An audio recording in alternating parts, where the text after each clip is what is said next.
Vamos falar um pouquinho sobre a prova do Enem, sobre a estrutura do Enem, como as questões são montadas, elaboradas, pensadas. Tá? Vamos começar fazendo o seguinte.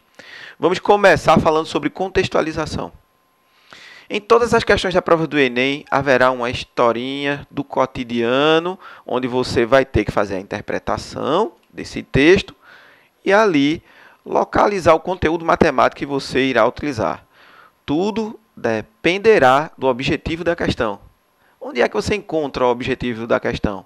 Aí você precisa entender a estrutura, que é assim, existe uma parte do texto que chama-se comando da questão. Então, eu vou colocar um exemplo aqui para você entender melhor. Põe na tela. Um mecânico de uma equipe de corrida necessita que as seguintes medidas realizadas em um carro sejam obtidas em metros. Turma, seguinte, observem que eu já comecei com uma questão, mas para te dizer o seguinte, que todas as questões da prova do Enem serão montadas em situações reais, em situações do cotidiano, situações reais, em situações que você possa opinar, inferir, tá certo? Para dar uma resposta.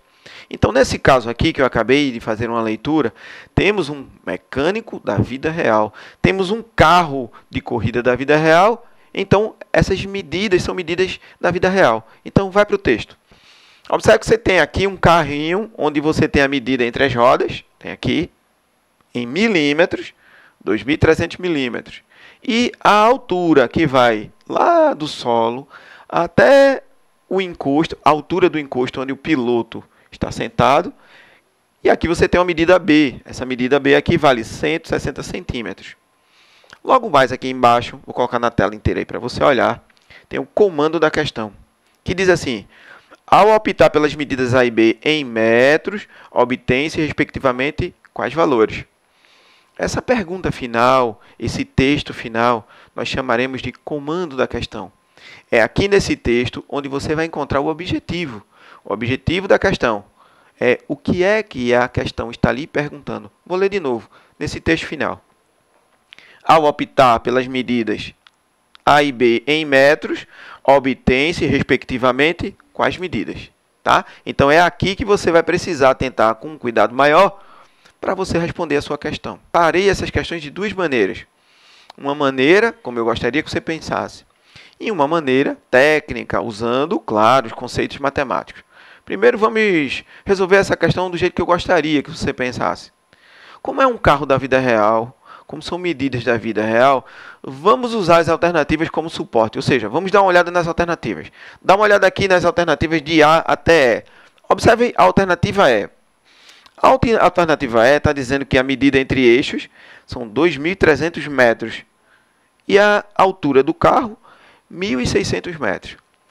De verdade, você conhece na vida real algum carro que tenha um comprimento de 2.300 metros?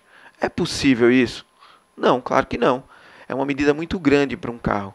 Aí você usa bom senso. Então você já elimina uma alternativa. Então não pode ser a letra E. Dá uma olhada na letra D. Você imagina um carro com 230 metros de comprimento? Ou pior, 160 metros de altura? Também não pode ser.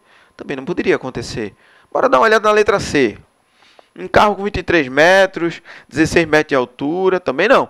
Olha a letra A. Um carro da vida real com 0,23 metros ou 23 centímetros? Também não.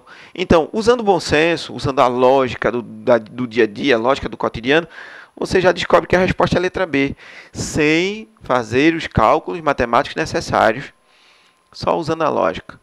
Esse é o jeito que eu gostaria que você pensasse quando vocês estiverem fazendo as questões do Enem. Tá? É um olhar mais malicioso, um olhar tentando sempre usar a boa lógica, a lógica do dia a dia. Tá? Então, assim como eu gostaria que você pensasse. Agora, como seria a técnica, a resolução dessa questão? Essa questão é sobre uma conversão na unidade de medida. Você tem aqui o comprimento, que a gente chama que é uma grandeza, o comprimento aqui é uma grandeza. Nós teremos aulas sobre proporcionalidade, sobre grandezas. E você tem que converter uma medida em milímetros, que está na unidade em milímetros, para metros. A altura está em centímetros e você tem que converter para metros. Aí, tecnicamente falando, você deveria fazer assim. Vem para cá. Você tem quilômetros, hectômetros, decâmetros, metros. decímetros, centímetros e milímetros. Essas são as unidades de medidas da grandeza comprimento. Aí você tem aqui a medida entre eixos da roda, olha só, 2.300 milímetros. Aí você vem para cá, 2.300 milímetros. Isso é a técnica. Você vai dividindo por 10. Converter 2.300 milímetros para centímetros, divide por 10. Tira um zero, dá 230. Para converter de centímetros para decímetros, divide por 10, tira um zero, dá 23 decímetros. Dividindo por 10, 2,3 metros. Mas, professor, por que nós estamos convertendo para metros? É porque no comando da questão estava sendo exigido isso. Olha aqui. Ele quer as medidas A e B em metros. Então, eu já tenho uma medida. A medida A, no caso aqui, vale 2,3. Agora, vamos ver a medida B. A medida B, 160 centímetros. Então, você vem para cá. 160 centímetros. Converte para decímetros, divide por 10. 16 decímetros. Converte para metros, 1,6. Então, encontramos a medida B.